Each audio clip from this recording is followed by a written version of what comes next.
আজ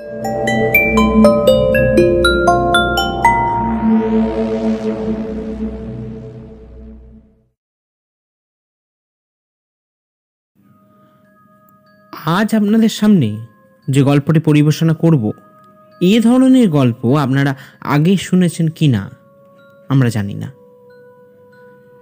গোয়েন্দা কাহিনী আপনারা তো অনেক রকম শুনেছেন, কিন্তু এই ধরনের গোয়েন্দা কাহিনী আগে বোধহয় শোনেননি। তাই তো আমরা বহু চেষ্টা করে এই ধরনের গল্প আপনাদের সামনে উপস্থাপনা করতে চলেছি। আজকের গল্প পাঠে আমি সোমনাথ, পর্ব পরিচালনায় টিম রহস্য ও রোমাঞ্চ। গল্পের শেষে আপনাদের কেমন লাগলো তার মূল্যবান কমেন্টটা আমাদের দিতে ভুলবেন না, কারণ আপনাদের একটা কমেন্ট আমাদের উৎসাহিত ও অনুপ্রেরিত করে আরও এ ধরনের নতুন নতুন গল্প আপনাদের সামনে তুলে ধরার জন্য। সেই পরাশর বর্মার কথাই বলছি, যার নাম শুনলে কান খাড়া হয়ে ওঠে না এমন ছেলে মেয়ে, জোয়ান বুড়ো কোথাও আছে কি না জানা সন্দেহ। সারা দুনিয়ার যার গোয়েন্দাগিরির কীর্তিতে বাঙালি হিসাবে আমাদের বুক 10 হাত। আমার নাম ধরুন কীর্তিবাস ওঝা। নাতি প্রসিদ্ধ একটা মাসিক পত্রিকায় তখন আমি সম্পাদনা করি। সেই অফিসেই একদিন বিকালে অত্যন্ত সাদাসিধে পোশাকের একজন ভদ্রলোক এসে উপস্থিত হলেন। মাসের শেষ, কাগজ বার করবার তাড়ায় মাথার ঘায়ে তখন কুকুর পাগল হয়ে যাবার জোগাড়। ভদ্রলোকের দিকে দৃষ্টি দেবার মতন ফুরসত তখন আমার ছিল না। তাছাড়া মাসিক পত্রে কবিতা গল্প ছাপাবার জন্য সাহিত্য যশোপাত্রে একরকম এতজনের আবির্ভাব হামেশা হয় যে আগে থাকতে খবর না দিয়ে কেউ আসতে দিতে আমার বেয়ারাদের আমি বিশেষভাবে বকাবকি করি। সকালবেলার ছাপা কাগজটায় একটা ফর্মা দেখে তখন সমস্ত রক্ত আমার মাথায় উঠে গেছে। সেই ফর্মায় এমন একটা লেখা ছাপা হয়ে গেছে যে যা বেরোলে আমার কাগজের কলঙ্কের আর সীমা থাকবে না, এমনকি মানহানির দায় পর্যন্ত পড়ার অসম্ভব কিছু নয়। বাংলাদেশের কোনো এক অপরাজেয় লেখকের বিরুদ্ধে তীব্র ব্যক্তিগত আক্রমণ ছাড়া এ লেখা আর কিছু নয়, যাকে বলে কাঁচা খেউর। তাই দিয়ে কে একজন এই ছদ্মনামের লেখক তারপর গায়ের ঝাল মিটিয়েছে, কে যে কপি ছাপতে দিয়েছে, কে দিয়েছে প্রিন্ট অর্ডার, সেই কথাই রেগে আগুন হয়ে আমার প্রিন্টার মনমোহনকে জিজ্ঞাসা করলাম। মনমোহন কিন্তু একেবারে ভেজা তুলসী পাতাটি বলল, আগে আমি আর লেখার এই ঝাল টক কি বুঝি বলুন, যা দেন তাই ছেপে দিই। তেলে বেগুনে জ্বলে উঠে বললাম, যা দিই তাই ছেপে দাও? তাই এ লেখার প্রিন্ট অর্ডার আমি দিয়েছি বলতে চাও? আগে আপনি না দিলে আর কে দেবে বলেন তো? আপনার অর্ডার ছাড়া এই ছাপাবো ঘাড়ে এমন দম আছে আমার। মনে মনে কথা একবার শুরু হলে আর থামবে না জানি, তাই ধমকে তাকে থামিয়ে দিয়ে বললাম, দূর, তুমি চুপ করো তো। কই নিয়ে এসো দেখি আমার প্রিন্ট করার অর্ডারটা। আগে সঙ্গে করেই এনেছি। এই বলে মনমোহন আমার সই করা কাগজটা টেবিলের ওপর আমার সামনে ফেলে দিল। তুলে নিয়ে আমি একেবারে তো এই যে সত্যি আমারই সাইন, কাজের ভিড়ে কখন তাড়াতাড়ি করে সই দিয়ে দিয়েছি আমার খেয়ালই নেই। ভাগ্যিস সময় থাকতে লেখাটা চোখে পড়েছিল, নইলে কাগজের সঙ্গে বাজারে বেরিয়ে গেলে আর কোনো উপায়ই থাকতো না। এখন শুধু কম্পোজ আর ছাপাবার মজুরিটুকু লোকসান দিয়েই কোনো রকম মানটা বাঁচানো যাবে। বাজারে মান বাঁচলেও মনমোহনের কাছে বেশ একটু অপ্রস্তুত বোধ করছিলাম। তার দিকে না চেয়েই বললাম, আচ্ছা এখন যাও, এই ফর্মা আবার নতুন করে ছাপাতে হবে। আমি কপি এক্ষুনি পাঠিয়ে দিচ্ছি। মনমোহনের দিকে না তাকিয়ে বুঝতে পারছিলাম বেশ একটু জয়ের হাসি হেসেই সে বেরিয়ে যাচ্ছিল। হঠাৎ শুনলাম, ওহে, একটু শোনো তো। সামনের ভদ্রলোকের কথা একেবারেই ভুলে গেছিলাম।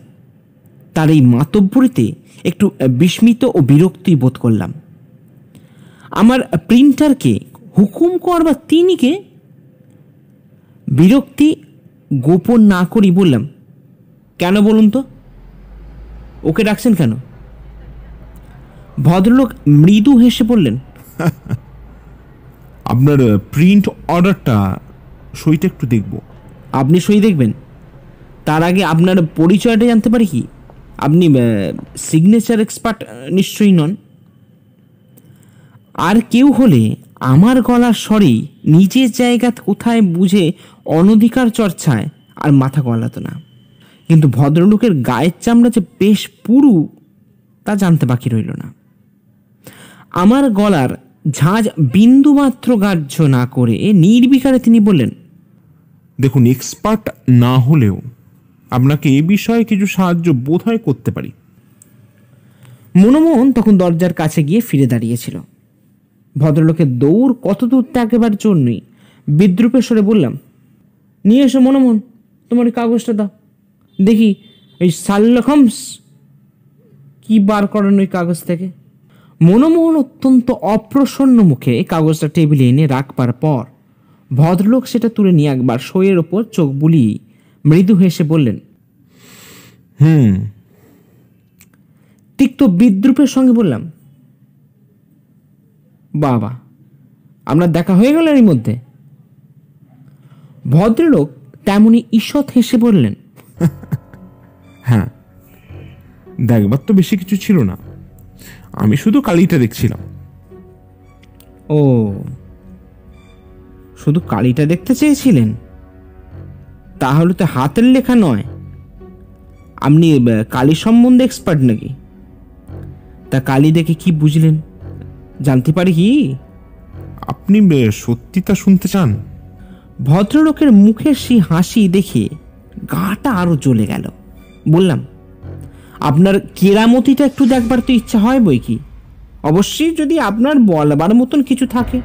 ভদ্রলোক আমার দিকে চেয়ে আবার একটু হাসলেন, তারপর ধীরে ধীরে বললেন, বেশ, তাহলে শুনুন। ওই সই আপনার নয়। আমার নয়? আমার চেয়ে আপনি আমার সই ভালো করে চেনেন দেখছি। শুধু কালি দেখি এত বড় একটা কথা আবিষ্কার করে ফেললেন। ভদ্রলোক অবাক হয়ে তেমনি গা জ্বালানো হাসি হেসে বললেন, হ্যাঁ, কালিটাও একটা প্রমাণ বই কি। কিন্তু আপনার তাহলে জানা দরকার যে আমি সবুজ কালি ছাড়া ফাউন্টেন পেন ইউজ করি না। তা জানি, এবং সেই জন্যই বলছি যে ওই সই আপনি করেননি। এবার একটু বেশ রেগেই বললাম, দেখুন, প্রলাপ শোনবার সময় আর ধৈর্য আমার একেবারে নেই। সইটা স্পষ্ট দেখছেন সবুজ কালিতে করা। আমি আপনাকে বলছি যে সবুজ কালি ছাড়া আমি কোনো কালি ব্যবহার করি না। তবু আপনি বলছেন সবুজ কালিতে বলেই ওই সই আমার নয়। হেয়ালিটা হয় পরিষ্কার করে বলুন, নয় অনুগ্রহ করে কাজের সময় বিরক্ত করবেন না। ভদ্রলোক আমার রাগটা যেন উপভোগ করেই বললেন, না, আপনাকে বিরক্ত করবার বিন্দুমাত্র ইচ্ছে আমার নেই। তবে হেয়ালি যাকে মনে করছেন সেটা নিহাত সহজ সহজ ব্যাপার। কাল আপনি ফাউন্টেন পেনটা অফিসে আননি, মনে আছে? ফাউন্টেন পেন আনিনি? সত্যি প্রথমটা থতমত খেয়ে গেছিলাম। তারপর কথাটা মনে পড়ায় অবাক হয়ে বললাম, আপনি কি করে জানলেন? যেমন করে জানলাম আপনি সবুজ কালি ব্যবহার করেন, আর যেমন করে জানলাম কালো কাগজে সই আপনি করেননি। আবার একটু উষ্ণ হয়ে বললাম, কি থেকে জানলেন সেটা জিজ্ঞাসা করছি। বেশ, কিছু মনে করবেন না। জানলাম আপনি অত্যন্ত অগোছালো, অপরিষ্কার, ঢিলে স্বভাবের বলে। নিজের অফিস ঘরের ওপর একবার চোখ বুলিয়ে ভদ্রলোকের কথাটার আর তার প্রতিবাদ করতে পারলাম না। ভদ্রলোক বলতে লাগলেন, দেখুন, কাগজের অফিস হয়তো এরকমই হয়, তবু আপনার অফিসে পরিচ্ছন্নতার কোনো বালাই নেই। এ কথা আপনি বোধহয় অস্বীকার করতে পারবেন না। আপনার ব্লটিং প্যাডটা এই দেখুন না, 7 দিন অন্তত এটা বদলানো হয়নি। ব্লটিং প্যাডটা এবার তুলে নিয়ে তিনি বললেন, এই দেখুন, আপনি যে সবুজ কালি ছাড়া কিছু ব্যবহার করেন না, এই ব্লটিং প্যাডটা দেখলেই সব বুঝতে পারবেন। আগাগোড়ায় এটার গায়ে সবুজ কালির দাগ, শুধু কয়েকটা জায়গায় কালো কালির চিহ্ন দেখা যাচ্ছে। সেই ধাঁচ থেকে ওখানে আপনি ছাড়া যে কেউ বসেন না, জেনে বোঝা যাচ্ছে যে এ কালো কালির লেখাও কিন্তু আপনার। কিন্তু কবে আপনি হঠাৎ করে কালো কালি ব্যবহার করলেন সবুজ কালি ছেড়ে? ব্লটিংটা লক্ষ্য করলেই দেখা যাচ্ছে যে কালো কালির ছাপ সব জায়গাতে সবুজ কালির ওপর পড়ে আছে, কালো কালির ওপর সবুজ কালির ছাপ কিন্তু পড়েনি। সুতরাং হয় আজ নয় কাল সবুজ কালির বদলে আপনি কালো কালি ব্যবহার করেছেন। আজকে আপনার ফাউন্টেন পেন আপনাকে দেখা যাচ্ছে, সুতরাং কালো কালির লেখাগুলো নিশ্চয়ই কালকের। 2 দিন উপরে উপরেই আপনি কালো কালি ব্যবহার করেছেন, এ কথাও ভাবতে পারতাম, কিন্তু ব্লটিং এর ওপর কালো কালির সামান্য যে ছাপ আছে, মাসিক কাগজের সম্পাদকের 2 দিনের লেখার পক্ষে তা অত্যন্ত কম। আমি ভদ্রলোককে একটা কথা বলবার জন্য বাধা দিতে যাচ্ছিলাম, কিন্তু তিনি আমায় যেন গ্রাহ্য না করেই বলে চললেন, আপনি যে কাল ফাউন্টেন পেনটা আনেননি তার আরো একটা প্রমাণ পাওয়া যাচ্ছে আপনার জামায়। আপনি অগোছালো ঢিলে স্বভাবের লোক না হলে এই প্রমাণ হয়তো পাওয়া যেত না। আপনার বুক পকেটে সবুজ কালির বেশ খানিকটা দাগ ছোপ পড়ে আছে, স্পষ্টই বোঝা যাচ্ছে যে আপনি ফাউন্টেন পেনটা লিক করায় জামায় আপনার দাগ পড়ে যায়, কিন্তু কালিটা শুকিয়ে গেছে আর জায়গাটাও ভিজে নেই। সুতরাং কলম আপনার আজকে লিক করেনি, করেছে আগেই। কাল যখন আপনি কালো কালিতে লিখেছেন তখন বোঝা উচিত যে কলমটা পরশু লিক করেছিল, সেই জন্য কলমটা কাল আপনি নিয়ে আসেননি। আজ আবার যখন নির্ভয় সেটা বুকে নিয়ে এসেছেন, তখন হয় লিক সারানো ইতিমধ্যে হয়ে গেছে, কিংবা খালি কলমটা সারাতে দেওয়ার জন্যই এনেছেন। এবার জোর করে ভদ্রলোককে থামিয়ে বললাম, আপনার পর্যবেক্ষণ আর তীক্ষ্ণ বিচার বুদ্ধি দেখে আমি অবাক হলাম, কিন্তু সইটা যে আমার নয় সেটা বুঝলেন কি করে? আমি তো বলেছি সইটা সবুজ কালিতে বলে। সবুজ কালি দেখেই সইয়ের তারিখটা আপনি নিজেই লক্ষ্য করতে ভুলে গেছেন। তারিখটা কালকের, এবং কাল আপনি যে কলম বা কালি ব্যবহার করেছেন তা হচ্ছে এই, অর্থাৎ কালো কালি। সুতরাং ওই সইটা কিন্তু আপনার হতে পারে না। ভদ্রলোক টেবিলের ওপরকার দোয়াতদানি ও কলমটা দেখিয়ে দেওয়ার পর সত্যি স্তম্ভিত হয়ে বললাম, আশ্চর্য, এই কথাটা আমার তো মনেই হয়নি। ভদ্রলোক দোয়াতখানি থেকে কলমটা তুলে নিয়ে বললেন, দেখুন, কলমটায় একেবারে নতুন একটা নিব পরানো হয়েছে দেখা যাচ্ছে। নিবের মুখে সামান্য যেটুকু কালি লেগে রয়েছে তাতেও বোঝা যায় যে বেশি কিছু লেখা এ কলম দিয়ে কিছু হয়নি। ফাউন্টেন পেন লেখা যার অভ্যাস, বোঝা যাচ্ছে শুধু দায়ে পড়ে তিনি একদিনের জন্য ব্যবস্থা নিয়েছিলেন। এই কপি আপনার অজ্ঞাতে কাগজে ছাপিয়ে দেওয়ার ছিলই মেন উদ্দেশ্য। সে আপনার সহিত চাল করে সব দিক হুঁশিয়ারি করে দেখেও একটা দিক ফাঁকি দিয়ে দেয়। বরাবর আপনি সবুজ কালিতে লেখেন, হঠাৎ কালি বা আপনার কলম খারাপ হয়ে যাবে সে কিন্তু জানতো না। ভদ্রলোকের দিকে খানিকক্ষণ বিমোড় রূপে চেয়ে থেকে এবার বললাম, আচ্ছা, আপনার নামটা কি জানতে পারি? নমস্কার, আমার নাম পরাশর বর্মা। পরাশর বর্মা? ও, কিন্তু দেখুন, সিআইডি ডিপার্টমেন্টের অর্থাৎ আমার ওপর সুনজর হলো কেন বুঝতে পারছি না তো। পরাশর বর্মা হেসে বললেন, আমি সিআইডি নই, আপনি ভাবনা করবেন না।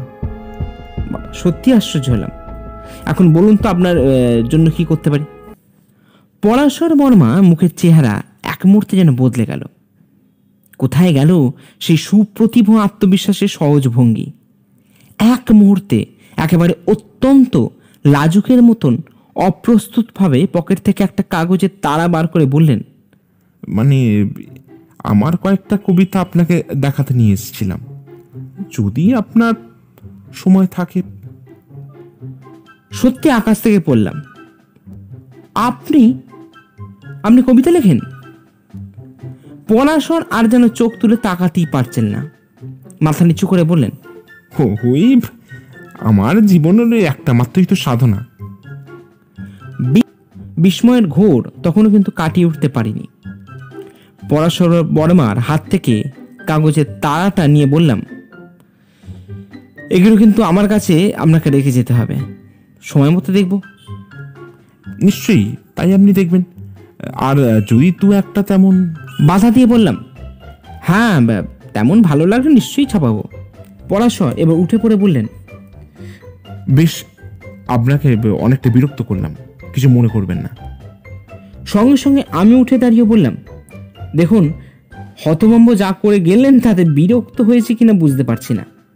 ডাক্তার কবি, ইঞ্জিনিয়ার কবি, উকিল কবি তো অনেক শোনা যায়, কিন্তু কোনো গোয়েন্দা কবি আছে এই প্রথম দেখলাম মশাই।